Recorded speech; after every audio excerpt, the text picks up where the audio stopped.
Thank you so much for joining me for Daily Spark with Dr. Angela. I am your host, Dr. Angela Butchester. You know what I like to do on my show. I want to enlighten you. I want to inspire you. I want to empower you to become your best self. Now, scripture reminds us that the tongue is a small thing that makes grand speeches, but a tiny spark can set a great forest on fire. And today we want you fired up about our guest. Her name is Patricia Young, and we're talking about the book, The Rise, the Rolls, and the Remorse. Now, you know what I'm going to tell you to do. Go on, get comfy, get cozy, get your coffee, or get your tea, because we are about to get started. Good morning, Patricia. Thank you so much for joining us here on Daily Spark with Dr. Angela. Thank you.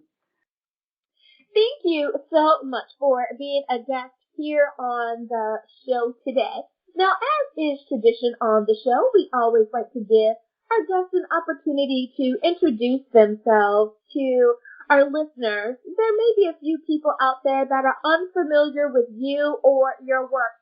So my first question for you is, what makes Patricia Patricia? What makes you you? What makes me me? Well, I think it's taken me a whole lifetime to find myself, and it's only in my later years I feel I've truly found the person I really am. I think this is a lot to do with the fact that we are very much influenced by our mothers, and my mother's life, which is what I've written about, was an amazing life, but it had an extraordinary influence on me, and I think when I was young, I was very much governed by what had happened to her, and only recently, in later years, have I truly found myself. Now, being an author, is that something that you've always wanted to do, or did you find that it simply presented itself along your life's path? Certainly when I was young, I'd never thought about being an author, and I don't particularly remember being good at writing when I was at school.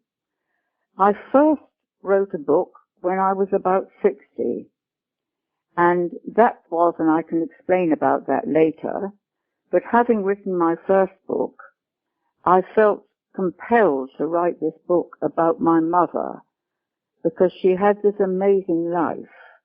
And I felt I wanted to share her life with other people so that they could think about what had happened to her in her life and think how things are so different now. But she grew up at the beginning of the 1900s, and that was very much a different time. And of course she grew up in India. That was another thing. And I can definitely appreciate that your mother, my grandmother, born in 1908, same thing, her mother, born in England. So it does become a quite interesting point of view when you're able to really sit down and have a conversation with them, and the information that is shared, it really is a very interesting thing. And my listeners here know I've talked about my grandmother far too many times. They know exactly who she is. And the information that they're able to share with us is so beautiful. I love it. I love it. Now, you are a person who has an interest in psychology and philosophy. Do you think that has helped shape you into the person that you are today? Very much so. I studied psychology a lot, and I studied philosophy a lot. I read a lot of different philosophies, and both psychology and philosophy open our lives into very, very different areas, and we learn things about ourselves that we've never learnt before. And this can help us to get rid of characteristics in us that are what I would call negative, and to move on to live a more fulfilling life. Absolutely, absolutely. I love how it does allow you to expound the boundaries that others have placed upon you. It is quite freeing.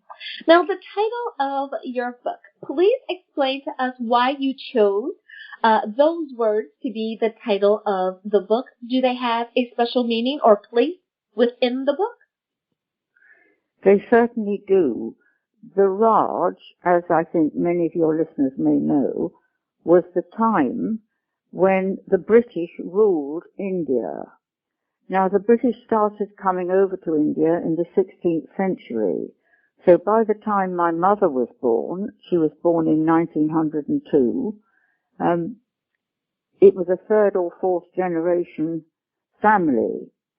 And the British lived so well at that time. They didn't have to be wealthy because they could have many servants in the house and they paid them a pittance. But the Indians were glad of the small amounts of money they earned because it made the difference between them being able to feed their family and not feed their family. So the British lived well, even when they were not high, well-educated people even. They just did live well. It was the way of life, and that was the Raj. Well, then, the Rolls is also in the title. The Rolls is a Rolls Royce, the car, the Rolls Royce. And this, very unexpectedly, came into my mother's life and played quite a part in her life, and that is why I have used that in the title. And then the Remorse. Well, the Remorse was about what something happened to her when she was in her middle 20s. She made a big mistake, and that mistake was to haunt her all her life. She never ever got over it. And that is why I've used the term remorse, because she had remorse over what she'd done, and she was never able to forgive herself or forget it, and it really shadowed the whole of her life.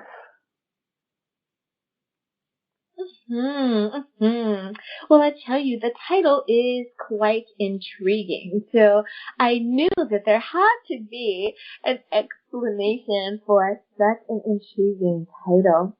Now, when reading the book, do you suggest that someone read it from cover to cover, page after page?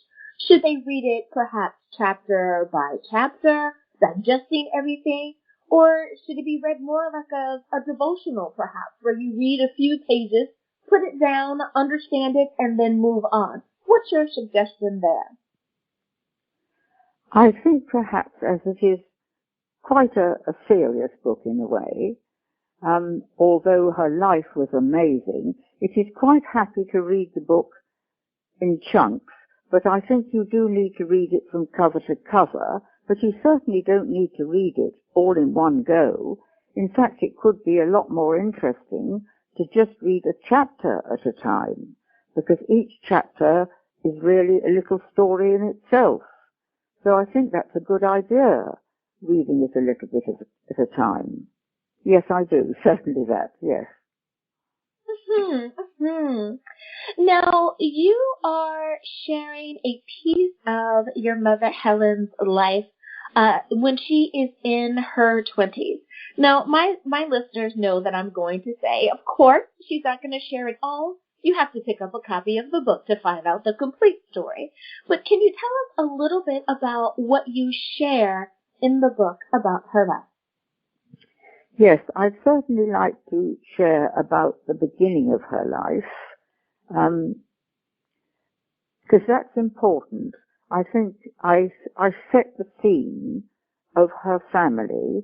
She was from a very, very strict Catholic family, and there were 8 children.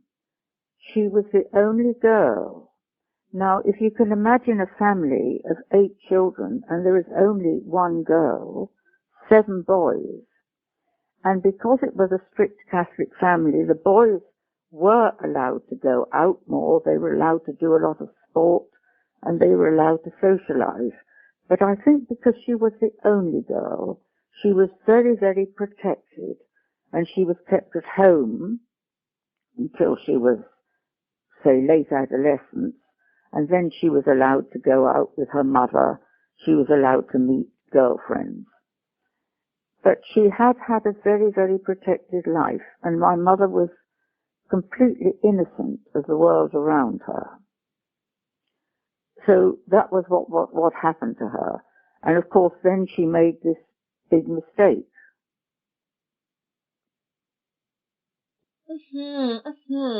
I can feel that someone is nodding their head saying, yes, I too led a very sheltered or protected life. And you're right. Once you're in your 20s, you're discovering things many times for the first time, or you find yourself taking people at their word because you're naive, not because anyone wanted you to be that way, but simply because it's your first time having an experience with someone like that. So I can definitely understand how the world was opening up to her. Now, how was it when Helen arrived in a huge city? It's a strange city. How did she take to that? Well, of course, she was curious, understandably, and I think because she'd seen all her brothers being allowed to go out, do things, have a bit of a social life, she really sort of wanted to have a bit of that herself. And this, of course, is where she made this big mistake. I'm not going to tell you what the big mistake was, but I have already said it's affected her and haunted her all her life. So what happened, she felt, because her family was very strict Catholic, she couldn't confide in her parents, and she also felt she couldn't confide in her brothers, because being the only girl, the brothers worshipped her, the brothers adored her, the only girl in the family. So she was didn't know what to do with herself. She needed to confide in someone, but she didn't feel she knew anyone at all that she could share what had happened to her. I love the mystery.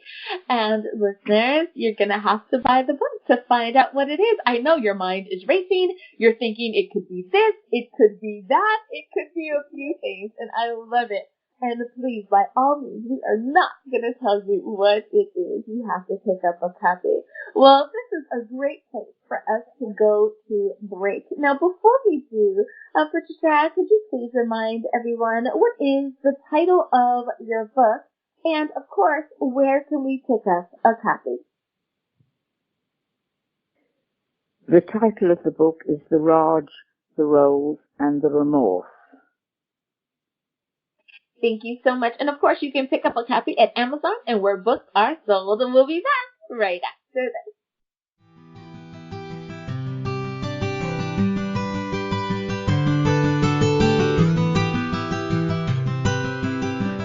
And we are back. Thank you so much for joining me for Daily Spark with Dr. Angela. I am your host, Dr. Angela Patricia. My guest today is author Patricia Young, and we're talking about her book, The Raj, the Rolls, and the Remorse. I know it is a great title. Now, my next question for you, Patricia, is about the affect that you think is a result of said decision. Can you tell us a little bit about how you feel that your life may have been affected by your mother's decision? Yes, it was definitely affected by my mother, because her life was haunted by what had happened in her middle 20s. Naturally, she never told anybody about it, and because she didn't tell anyone about it, she had it bottled up inside her the whole time, and every day she was thinking back to what had happened. So when she had me, and by the time she had me, she had actually moved over to England. She had married my father, and she had me. I am the only child because she found, in fact, she would be married for 10 years before she could get pregnant. She told me she had to have her womb turned. I don't think we use that expression nowadays, but obviously she had some minor adjustment made to her inside, and then she was able to get pregnant, and I was born. And definitely I was very, very, very precious to her. She watched over me so, so carefully. She wanted the best for me and everything like that. But I did, as I got a bit older, I did notice things about her. For example, we could be sitting having a cup of tea with friends, and they're having a very ordinary conversation about something quite ordinary, and suddenly her face would tighten up and her lips would go all pursed. And I never understood why. But of course, I do understand now, and of course somebody had said something that took her mind right back to India in her 20s and what had happened then. But of course, as a child, I didn't understand this at all. And so I grew up with this, watching this happen with my mother, and I think this affected me a lot. Absolutely, absolutely. We know, and I know that you already know this, but perhaps there's a listener that may not realize that the things that happen to our mothers do have an effect on us, as the things that happen to us will have an effect on our children, and the things that children observe, they learn from our spoken and unspoken words. So absolutely, even if just from a child's position you care about the expression, you don't know what's going on because of course you're a child, but you just know something's not right, and I hope that mommy is okay. So absolutely, I could see your concern there. My next question for you is dealing with who we are from a faith perspective, from a spirit perspective. Do you believe that with all that we go through and all that we are able to learn along the way, do you feel that we are guided along our life's path? Do you believe that things don't happen to us for happenstance, but instead that we are being guided by spirit in some way? Certainly, I feel people are different. We've only got to look at psychological questionnaires to see how people are completely different. Some people are more outgoing, some people are more reserved. Some people are more practical, down to earth. Some people are more creative and imaginative. Some people make their decisions by logic. Other people make their decisions by how they affect people. Some people like to have a well-ordered, very organized life. Other people tend to go with the flow with whatever is happening, and they go with whatever is happening and follow that. People are completely different, and because we're different, I think we are, as you rightly use the word guided, we are guided in different ways, and we will be guided to be different people and behave in different ways. And I think the more we know about ourselves and other people, the easier it is for us to live in the world, because we're not completely flummoxed by this anymore. Oh, I love that answer, and I have to agree with you. I think the more that we spend time talking to each other, communicating with each other, and spending time trying to understand our neighbor, meaning that in the world, in the global sense of our neighbor, I think we do become better people because we're able to find those things that overlap, those things that we have in common.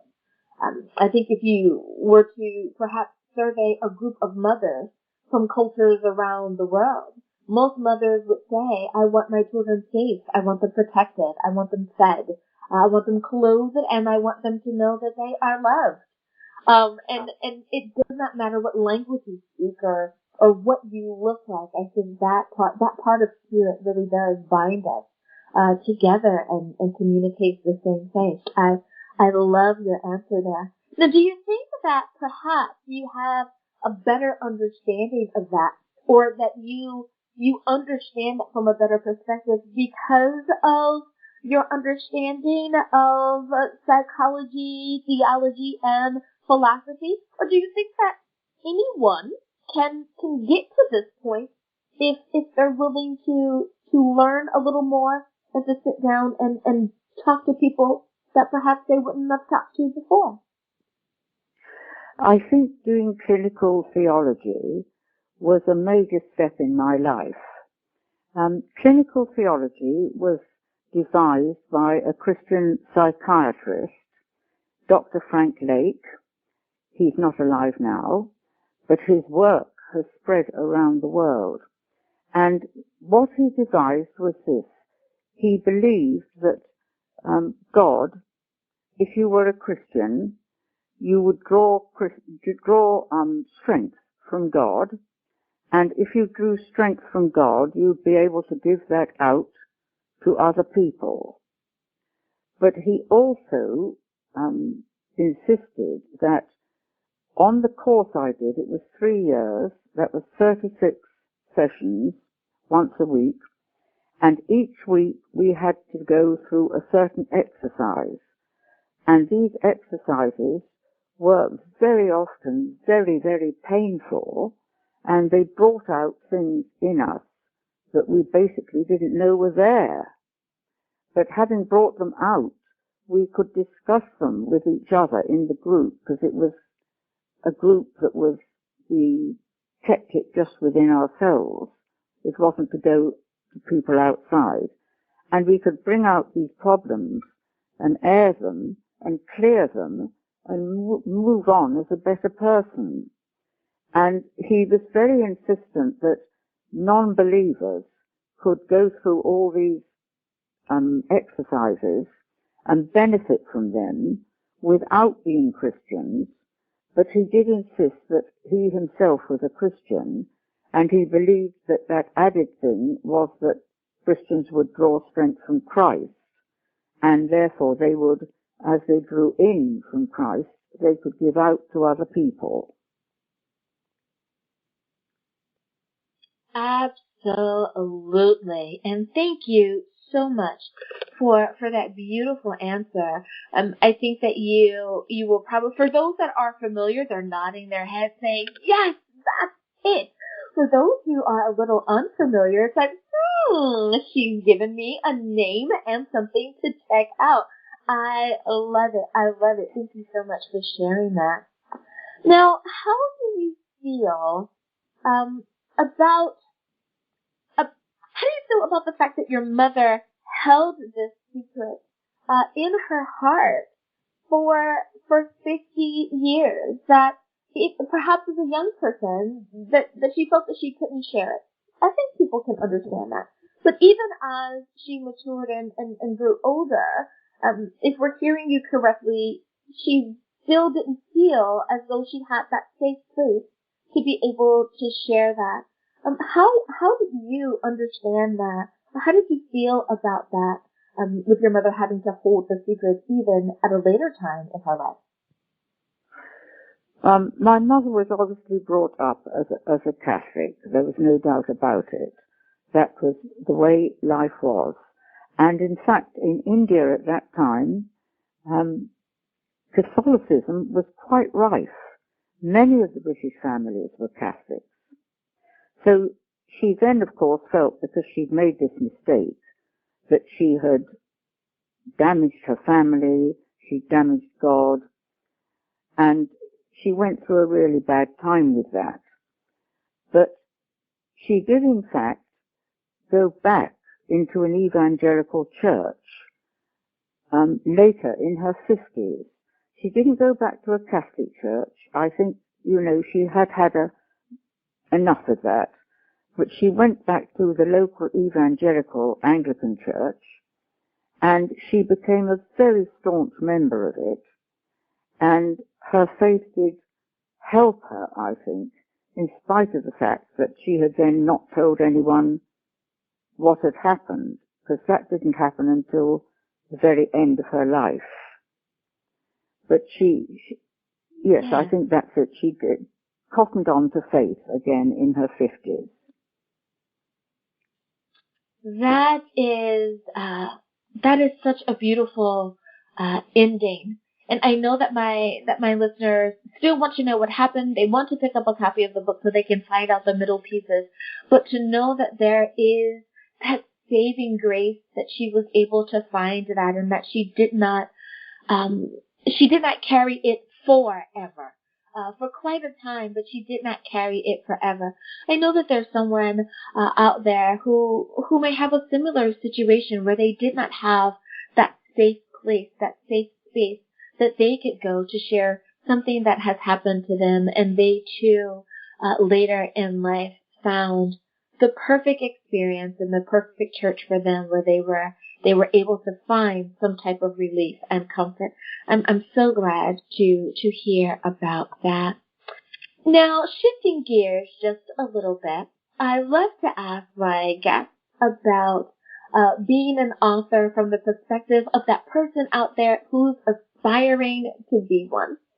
If there was any bit of advice that you could have given to yourself before you published this work and before you really got started, do you think that there was something that you needed to know that would have made the process a lot easier for you? I think, of course, if I'd studied clinical theology earlier in life, although I was not old when this happened, that would have helped a lot. But also, I got in touch with something called the Myers-Briggs Type Indicator. Now, this is something that people listening are very likely to have heard of, and many will have had the opportunity to take the Myers-Briggs Type Indicator questionnaire. But for those who don't know it, the Myers-Briggs was invented by Carl Jung, the psychologist.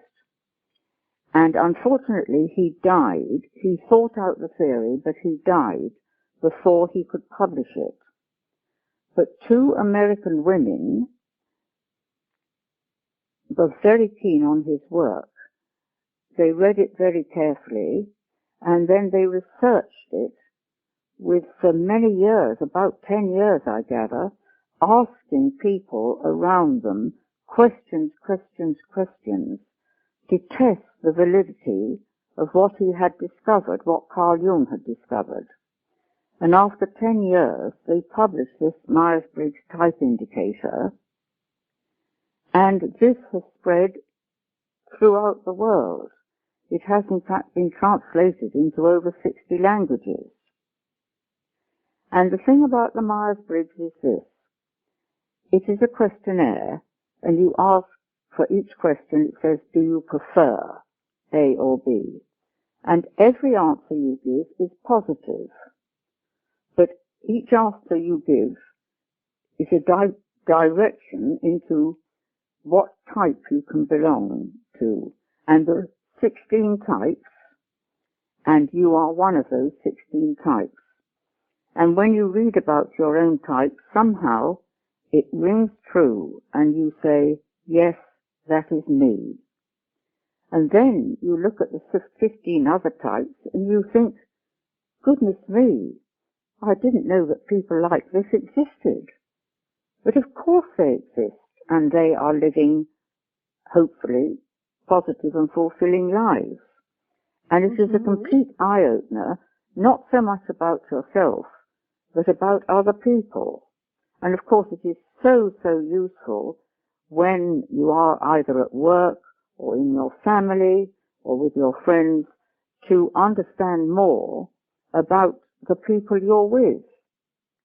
And it has spread all around the world, and it has just been wonderful for so many people. So I have written a book about this too. I love it. I love it. And you are so right. If you have not taken the test, everyone, you can definitely Google it and you can find it, and it does give you so much insight into who you are and the others that are around you. I love it. Well, Patricia Young, thank you so much for having come on and been a guest and spent some time with me here today on Daily Spark with Dr. Angela. I would love, love, love for you to come back on anytime you want to share or update with us. But before I let you go, please remind everyone one last time on this book, the title, and where can we get a copy? Well, the title is, of course, The Raj, The Rose, and The Remorse. Well, now, my publisher is an American publisher, so it is available in the States, and it's available on Amazon, too. So you can buy it anywhere by just typing in the title, and it'll come straight up. Thank you for having me on the show, Angela. Absolutely, and thank you for being a guest. And listeners, thank you for spending some time with us as well. As always, may the Lord continue to shine his face upon you. May you receive his grace and his mercy in all that you do. Until next time, everyone, remember that you are blessed in the Lord. Have a great day, everyone.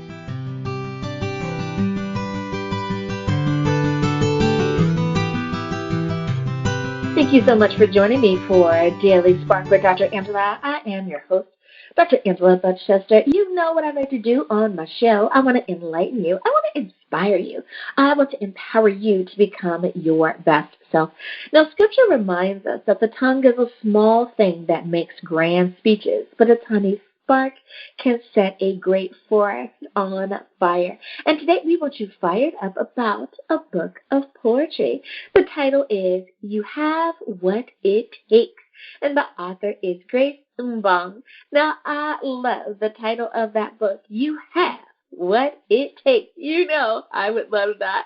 So you know what I'm going to tell you to do? Go on. Get comfy, get cozy, get your coffee or get your tea, because we are about to get started.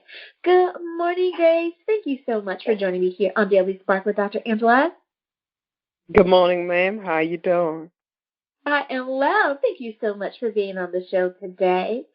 Now, as is tradition here on Daily Spark, we always give our guests an opportunity to introduce themselves to perhaps a few people out there that may not be familiar with you or with your work.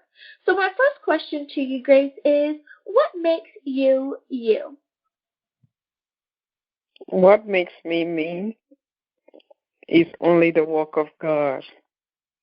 God is so good, and he just made me me. That's all I can say. Now, being an author, is that something that you've always wanted to do, or did you find that life simply presented the opportunity to you along life's path?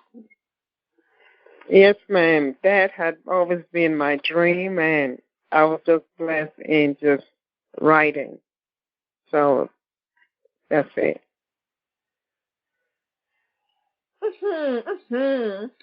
Now, did you have a particular age where you realized that words meant something to you? For so many of the authors that have been on, and they've said that they knew at an early age that they wanted to be a writer, be it that it was an author or, you know, an essayist or a novelist, whatever it is, but they knew that they wanted to have a career in writing.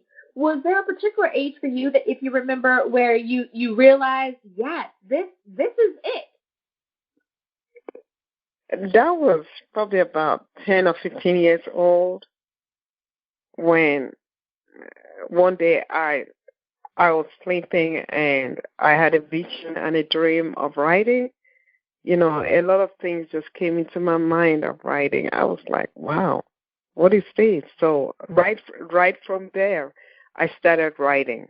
I started writing and writing and writing until I could get it like in a poetry form, and I started from there writing stories and encouragement words.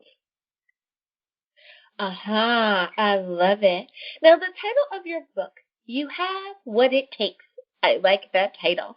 Why did you choose that to be the title of your book? I don't know. Why I chose You Have What It Takes is all about encouragement. And I saw myself writing a lot of encouraging words in the poetry pasture, and I just decided to just call it You Have What It Takes.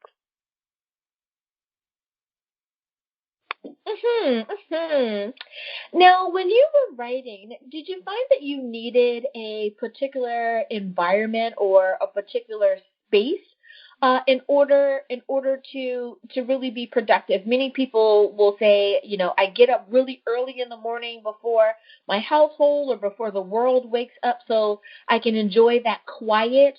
Others have said I do it late at night, with my family or when the world is asleep, so that it's nice and quiet. But there are some folks that say it really doesn't matter to me. I can write anywhere. What type of space or environment do you need in order to write productively?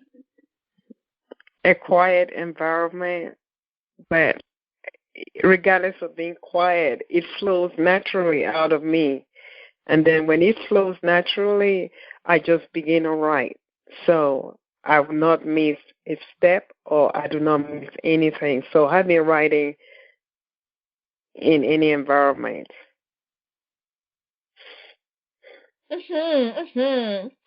Now, when it came to writing your book, you have what it takes, and you kind of hinted at it a moment ago. Was there any particular inspiration? What was the prompting for you to decide that yes, I need to get this written and I need to share this with the masses?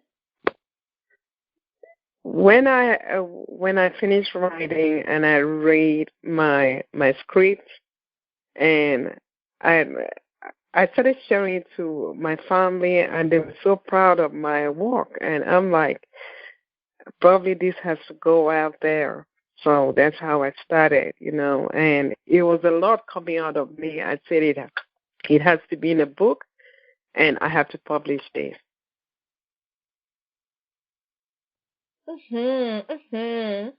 Now, why do you think that you prefer a poetry style over writing like a traditional novel? Do you find that that's how your thoughts tend to flow in the style of poetry? Was it hard to make that decision, or does it come naturally?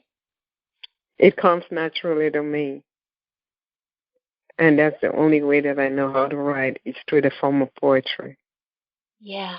And I asked that question because for so many people, just in conversation, not necessarily in interviews that I've done here for radio, but in talking with a lot of authors when I go to expos and whatnot, they say, I'm really glad that I listened to my own voice. That knowing and that understanding of who you are as a writer, and saying this is going to be a book of poetry, where friends were like, oh no, you should make it short stories, and you should do this and you should do that because it's comfortable for them. And they were like, but this is who I am. I am a poet, and it comes to me so naturally.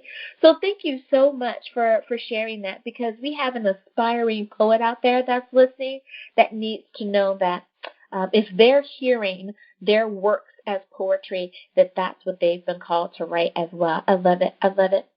Now, for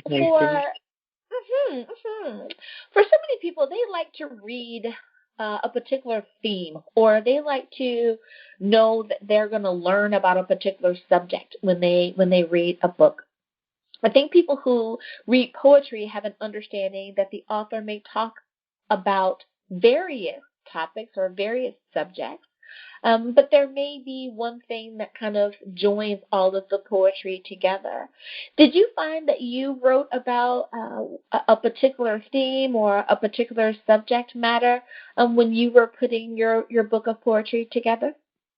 Yes, a lot. Yes, I did. And what is that theme? What message did you want to convey?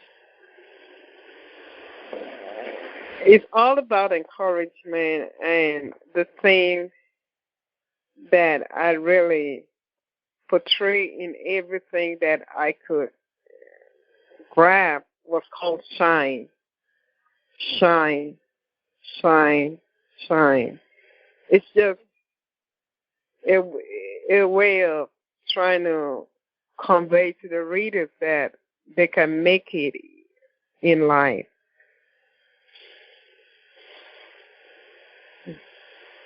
Absolutely. And I love that bit of encouragement that you wanted to reiterate. I think we need more positivity, more encouragement in the world. Folks are going through stuff, and many times they don't talk about it, or they don't want it to become public knowledge, but they do want to be able to pick up a book that's going to help inspire them, to help keep them going. So I'm really glad that you did that. Now, when it comes to advice, so many of the authors that I've talked to, there's bits and pieces of advice that they wish that they had known when they were their younger selves. Like perhaps, let's say in high school, you wish that you would have known, you would have done, you would have seen, because that would have helped you become an even better author in this point in life. Is there anything that you wish someone may have said to you, or something that you would have known or experienced as a younger person? I guess that question is there anything you would have told to your younger self that would help you in this present moment of writing?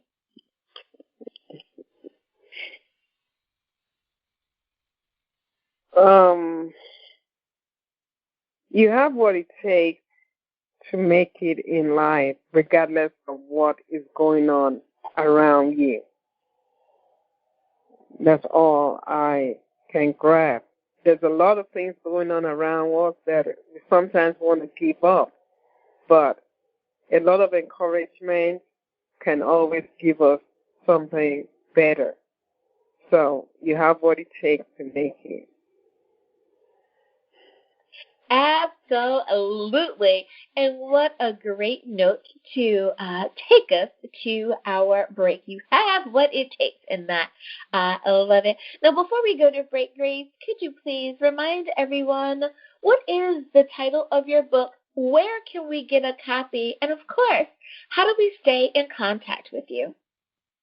The title of the book is called You Have What It Takes, and you could get the book on Amazon.com, Amazon, Barnes & Noble, and also you can also email me if you want.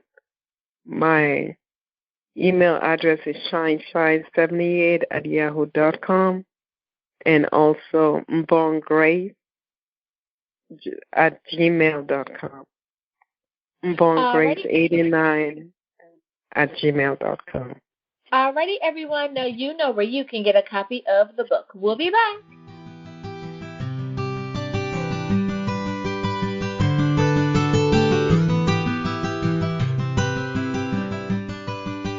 And we are back. Thank you so much for joining me for Daily Spark with Dr. Angela.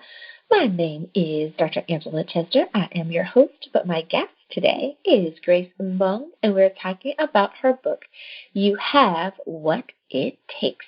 Now, you guys know that I love that title. So inspirational, so encouraging, and I definitely love that. Now, Grace, as far as your writing career is concerned, do you feel that you wish to continue to write? For so many authors, they say, God gave me one book, and that's the one book I'm gonna push. Others have said, oh, Dr. Angela, I have been bitten by the writer's bug, and I will write until I cannot write anymore. Where do you think that you fall along that, Grace? What's in your writing future? My writing skills and my I love writing, and I will continue to write, and that's it. Absolutely. Now, have you written any other works that are available to the public for purchase? I know I have so many authors that are on, and sometimes they say, well, I've written for medical journals, I've written for the church newsletter, or, I do write in other places, but it's not necessarily always available for the public. Do you find that you do that as well, be it that it's for the public or that you're simply writing for your church or so? Do you write for other in other locations as well? I don't write for other locations. I only strictly on writing poetry, and Mhm. I have published two more books is out, poetry. Mhm. Mhm. I love that. I love that. Now, for someone who is trying to decide what the way in which they want to publish their book. We know that there are the options of being self-published versus being published by a publishing house. Many authors have expressed their views. Some have said, I wanted to leave it to the professionals because I had no idea what I was doing. Others have said, I wanted to self-publish because I did not want someone to tell me to include this or not include this because this was my work. This is my baby. Did you have to make that decision as well? Self-publishing versus being published by a publishing house. How did you come to your conclusion? I came to my conclusion on needing my work to be taken care of with a professional, and that was how I just went ahead and wrote. And I looked around for a publishing company, and that was how I got the publishing company called exlibris.com. And that's how they helped me in my work. Absolutely. I am so happy for all of those professionals out there that are assisting authors and making good on their promises and really and truly helping people, because I know that that is such a nervous place to be. You've done all of this work, you have this book that you want to present, and just making that decision and stepping out on that limb and praying that it all comes to fruition. Mm-hmm, So, yes.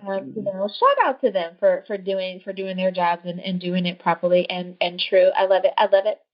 Now, for an aspiring author out there who, speaking of stepping out on a limb, who is trying to really put it all together and decide whether or not they're really going to start functioning in this call that they feel has been placed on their life, in their destiny of becoming an author.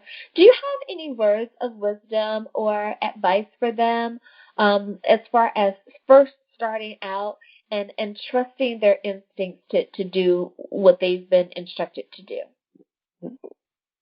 Okay, my advice to them is just do it. Don't make no excuses on whatever you have to do. Just do it and trust God that God will see you through. Just do it. Absolutely, absolutely. And I know for so many people, those words can be really hard to understand. But it's like we understand God for so many other things. You know, if you can hear His voice in other things, you'll be able to hear His voice in this as well. And really and truly trust the process. I know people see that on social media a lot, and it's like, what does that mean? But it's like it really and truly will work out, and especially those who are working with a publishing company, they will especially walk you through the process. So I definitely have to agree with you on that. And Now, I also just have just one more thing to say to them is don't settle for less. Don't settle for less. I could read just a little quote that I have to you. It says, nothing in life comes as a surprise. It takes determination and patience to get there. The road to success is not an easy road. It looks narrow, difficult, but needs persistence. Let no one tell you that you're a loser. Sometimes it takes time for your dream to manifest. Do not settle for less and think it is all over. You can make it if you really want to in life. Absolutely. Absolutely. Okay. My next question for you is dealing with um, being a successful author. For so many people, when we ask folks, what does it mean to be successful? Many times people will say, I have a huge house, I have a fancy car, I have expensive, this, that, and the other. We have jewels, or we have, things that we've acquired from around the world, so on and so forth. But for authors, however, many times, even though they may possess those things, that's not necessarily what they look at when they're looking for the definition of being a successful author. In that vein, what do you consider a successful author to be, or what does that look like in your mind's eye?